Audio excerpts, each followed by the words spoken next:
All right, y'all, and we're back. So hopefully you thought about the power that you can control within those four walls and how to make it rewarding for you and for those that are in those four walls with you. It makes me think, though, Marvin, about something you said about being recruited as a black male educator with Memphis and being in TFA in general. What do you think was the impact of you being a black male educator with your students? And do you have any stories to share? Sure. I had many experiences, all of which I found very interesting. On one hand, I had to recognize, well, what I enjoyed about being a core member was that um, I had the opportunity to teach a subject. Mm. And so for many of my students, it was unusual to see someone who looks like me teach English. Mm. They were very much accustomed to coach. Some of the kids would just be like, "Hey, coach, what's up?" I'm like, "Man, I don't coach anything." Hey, I don't know what to tell you, and so I found a lot of power in that, and the responsibility that I had to not only teach a subject but to be good at it. And I also recognize that for many of my students, I might have been a trigger. I might have been a reminder of who's not present in their lives, the relationships that their mothers or women in their family may have, or people who have, not been trusting, have abused their trust in whatever way without going into too many details. And so I had to be mindful of the way that I spoke. I had to remind myself that I don't have to feel the pressure of being a disciplinarian or that, again, I have to yell to get my point across. But on the other hand, I recognize, again, the responsibility of the positive impact I was having for a child to see me or experience me in a way, and then that's their perception of black men. Someone who cares, someone who is articulate, someone who is knowledgeable about something, someone who cares, someone who shows up every day.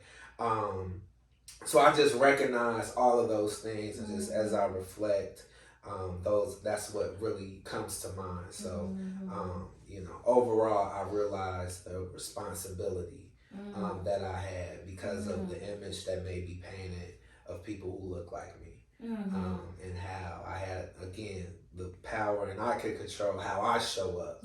And ultimately how that may impact students in a very positive way. And I, to conclude, I realized that I had no choice but to be like a father, but to be like a big brother, but to be, like a mentor. Because when you are teaching, regardless of your color or, or your gender, you are all of those things. You're filling, voids, or you're showing up, and you're being so many things to students, and not all of which you may even realize or be aware of. Oh my gosh, yes, that's 100% true. And you take me back and remind me of my classroom. I remember my first year teaching, I was not as intentional. And my first year, by the end of the year, my female students would call me Mama Hayes or Auntie. I had gotten, they saw me. But my male students only called me Miss Hayes. And so that summer, I went home and I reflected, and I was like, because I always looked at them as my babies. I taught 7th grade, but they were babies to me in my mind. And so I was like, that's interesting that the male students didn't respond. They don't see that. I didn't get all the little, I can't wait to see you in that next year, letters. I didn't get none of those letters from my males. I was like, dang, y'all don't care about me. But I realized, like you said, I said they didn't care about me, and so I had to do some internal work.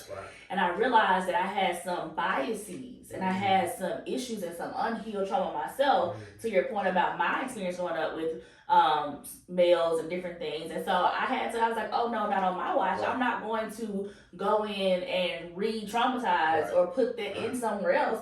So I got to check me first. And so I did the work, and the next year I was adamant on making sure that all my students felt loved, felt supported, and felt seen. And so that led to, by the end, I remember second, third, fourth year, all my babies would be like Mama Hayes or Auntie or whatever, like what you got going on. And it was so funny. The young men went from like being like Miss Hayes to being super protective. Like if something happened, they were like, "Wait a minute, hold on, Miss Hayes, I got it. I'm gonna do it." Like and so it was very much an ownership of us together. We became a family, a unit. But I definitely know that would not have happened if I hadn't done some reflection and hadn't had that honest conversation about my own biases and my own trauma and how it was hurting me, and then therefore, like you said, hurting my babies. Right. Yes, so I think that's something that we have to remember as educators. You don't know what you're stepping into, and you might say, "Well, that's not my role. I'm not trying to be anybody's mom. I'm not trying to." No, nobody's saying that, and at the same time, you still don't know how your kids are seeing you. You might be the only person that day that tells them they're amazing. You might be the only person that day that tells them they can do it. And you might be the 100th person that day that tells them that, but you have to be intentional about how you show up in that classroom. Right. So, we finished our second year. Yes. So then what happened third year? What's next? I realized with my style of teaching and just what my interest level was, I really wanted to work with older students. Okay. So I pursued a job working originally at Hillcrest High School with Green Dot Public Schools. And I started there my third year teaching 9th grade English. I believe we about to start Romeo and Juliet. I get a call that, yeah, man, we have to transfer you to another school. Wow. And first of all, I loved Hillcrest. The principal, who still, I think he was the AP at the time, Tedrick Estes. Oh, I do like Tedrick. I think a teacher. Yeah. Your teacher, yeah. And so anyway, we had similar backgrounds. Yeah. And so I'm there. I get a call. We need to transfer you because of the student-teacher ratio. I end up being transferred to Bluff City High School. You sure were. And it was totally different. This was a newer school. Only had 2 classes, 9th and 10th grade. No gym. There wasn't as much culture there yet, and ended up turning into a 4-year deal, and I had the most amazing time of my life and made some of the greatest connections with students and staff. So, though I loved where I was called to go somewhere else, and though I didn't recognize, the why or, whatever, it ended up just being a beautiful thing. And I had an amazing journey with Bluff City High School, at Green Dot Public School. So yeah, I wanted to teach high school. I felt just with my style of teaching and, the opportunity to really hopefully change some of the trajectory that maybe some of the students were going, or just, that was the kind of impact I wanted to have with young people who were about to enter adulthood. I love that you experienced you elementary, right? Well, started with middle. And then high school. Yes. Started with middle. And then you were able to say, actually, I know where I really want to be. Yes. I'm going to high school. Now, how was that transition? Because your training with TFA was 2 years with middle, but then it seems like you're able to then switch it and go to high school. How did you do that? One thing I realized, regardless of their age, though they're not, all students are the same. Again, to the point about how you show up. And even the big kids kind of like what may seem like the childish, the chance or your it's how you show up. Yeah. And so I believe I was able to make that transition because I was just intentional about making a difference. And I understood, as they say, the assignment. And so my goal is to teach and, inform, but also, what I love also about, I guess, the high school, you can be an advisor. So you do play more of a mentor role in high school. And so in terms of TFA preparing me, with a subject like English, if you know 6th grade English, it's not as easy to, it's not as difficult to transition into higher grades, especially if you have a college education. So. And did you have any people that were with you that you started the Corps with, that you continue with, that were part of your network to help you with this? Oh, definitely. I would say some folks who would probably become some of my closest friends today were Mm-hmm. folks that I started with in the core. Mm-hmm. I love and I talk to them all the time. I don't know if I should say names now, but um, when I entered the core, the folks that were the year prior, they became like big brothers and Mm-hmm. big sisters. Mm-hmm. And if I go to Atlanta, I know who to call. Yep, Or yep. if I go here and there, I have all these folks I can call, or even still here in Memphis. So I would say everyone that I connected with during Summit have remained in my network, especially if we gain a close relationship. And even if we aren't as close, I know that I can still call them, or if I see them, we can have a great conversation. We can catch up. And Summit, for those that are like, what is Summit? Summit is our our professional development Saturdays that we would have, and so that's where our first and second years would come to one of our partner schools, and they would have a day full of learning and professional development, and just also just encouragement and just culture building throughout the school year. That's how they got their training and license as well. They went to license sessions as well. So you taught for 6 years, a total of 6 years. But are you still teaching now? Like, what happened? Where we at? I'm always going to be a teacher at heart. Okay. Now I have the pleasure, I work with an organization called the Memphis Dream Center.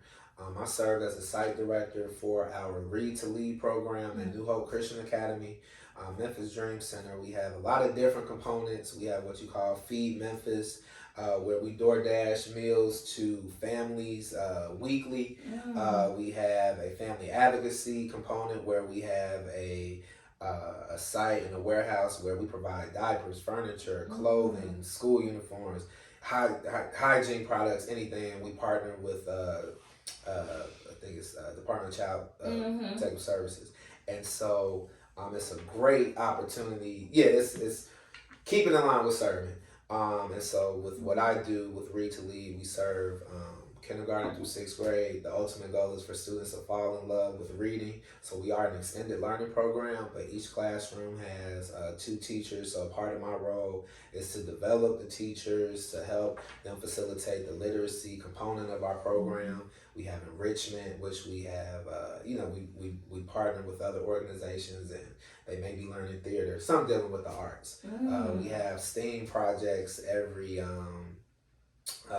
Friday. So, it's a great program to be a part of, and we're seeing some amazing gains. But yeah, so I'm at the New Hope site, our original flagship site. Well, yeah, our flagship site is we have a center off of Austin P. Highway, and we service Colburn Elementary students. Love it. I love it. And so that's so interesting that it's also dealing with English. Yes. And so it seems like there's a thing with this English that keeps coming in. So you're just building the skills on top of each other. Yes. And I don't know if I can mention another organization I work with. Uplift Westwood CDC has a program called the Westwood Stewardship Program. Each summer, they employ high school students to come and be a part of this free 6-week summer literacy program, which is they're what you call a Children's Defense Fund Freedom School site. I don't know if you're familiar with that, but basically derived out of Freedom Summer of 1964. The founder is Marion Wright Edelman, and the ultimate goal is to prevent learning loss for students to grow in reading over the summer and get a meal, field trips every week. But I work also with this organization. Again, they employ students each year, each summer, and they're employing them to read and to develop a love for reading. Oh my! And so there are leadership opportunities, and we recruit college students to serve as what you call servant leader interns. And so what's really unique, the students that I had at Bluff, I have 2 students that I was able to hire over the summer. Oh my! And one student, her name is Gabrielle Davis. Through her facilitation and what she did in the classroom last summer, she helped some middle school students grow. They saw a growth of 4 grade levels over the course of a summer. Oh my And goodness. so I credit Teach for America Memphis because without them, I would not have been able to, you know, to be at Bluff City, to make these relationships and then pay it forward, and to see, you know, to see the kingdom continue to build. I see the kingdom continue to build. Yes. Yes, and you are the literacy king. It seems like you are holding that throne down. I swear, like everything from laying into now, you are really holding down this whole idea of English and literacy and reading. I mean, that's amazing. And so that makes me think about this idea of the kingdom. Why'd you use that? That was so beautiful. So a part of that, I would say it has some religious context. But when I think about kingdom building, think about, you know, hey, it takes a village to raise a child.